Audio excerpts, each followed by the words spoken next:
Chapter 3. 5 years had passed. Hometown was just as beautiful as ever. The gentle morning sunlight shimmered across the mountain peaks. The air carried the sweet fragrance of apple blossoms. Every morning, the distant sound of the mountain river woke the village from its sleep. Everyone knew everyone by name. If one family ran short of food, another would send a meal. If someone's crops failed, the entire village came together to help. This wasn't just a village. It was a family.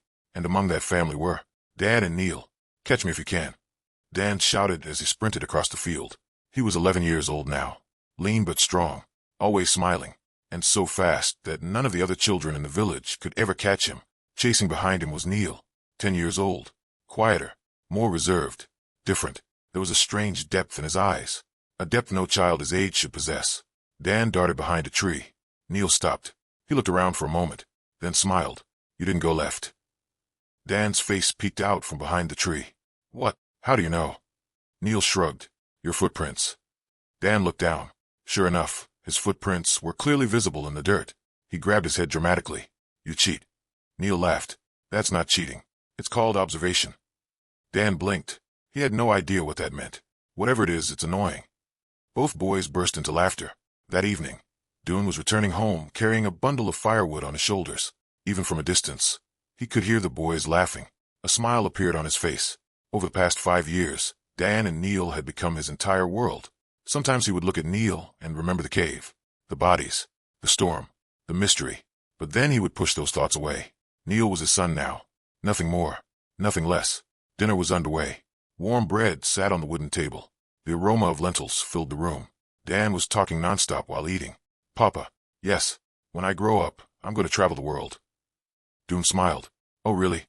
"Yep, I'm going everywhere. I'll see the oceans. I'll see different countries. I'll see huge cities." Neil listened quietly. Dan looked at him. "What about you? What are you going to do?" Neil thought for a few moments. "I'll study." Dan nearly dropped his bread. "That's it." "Yes, just study." "Yes. How many books?" "As many as I can find." Dan held his head in disbelief. This boy is not normal. Dune laughed so hard he almost choked. The next day at school, the teacher was writing a difficult problem on the blackboard. The entire class looked frustrated. No one knew the answer. The teacher turned around. "Can anyone solve this?" Silence. Then a voice came from the back. "I can." The teacher looked up. "Neil." Several students immediately laughed. "Bookworm. Nerd. He knows everything." Neil walked calmly to the board. Within a few minutes, he had solved the entire problem. The teacher's eyes widened. "But I was planning to teach this next year." The classroom fell silent. Dan sat in the back, grinning proudly. To him, this was completely normal. Neil had always been like this. That evening, the village library, a small wooden building filled with the scent of old books. Neil sat cross-legged on the floor. Books surrounded him like a mountain. History, science, geography, languages, legends, everything. The elderly librarian shook his head.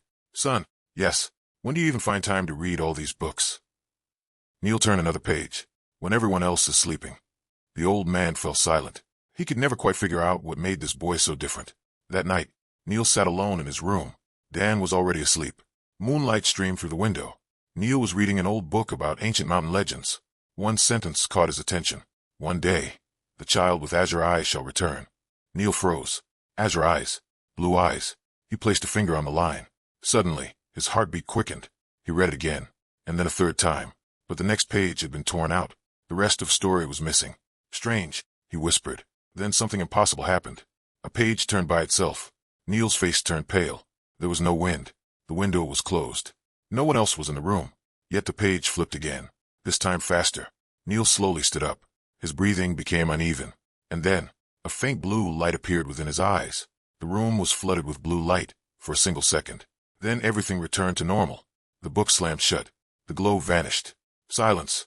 Neil stood frozen. His hands were trembling. What just happened? Across the room, Dan slept peacefully. He had noticed nothing. But for the first time in his life, Neil realized something. Something inside him was different. Something he couldn't understand. Something that should not have been possible. Far beyond the mountains, hidden deep within the darkness, a man suddenly stopped walking. He looked up toward the sky. His eyes widened. We've received the signal. The Azure child is alive. A faint smile appeared on his face. And then he disappeared back into the darkness. Chapter 3 end. Like and subscribe to hear more. A new chapter every week. Thank you for watching.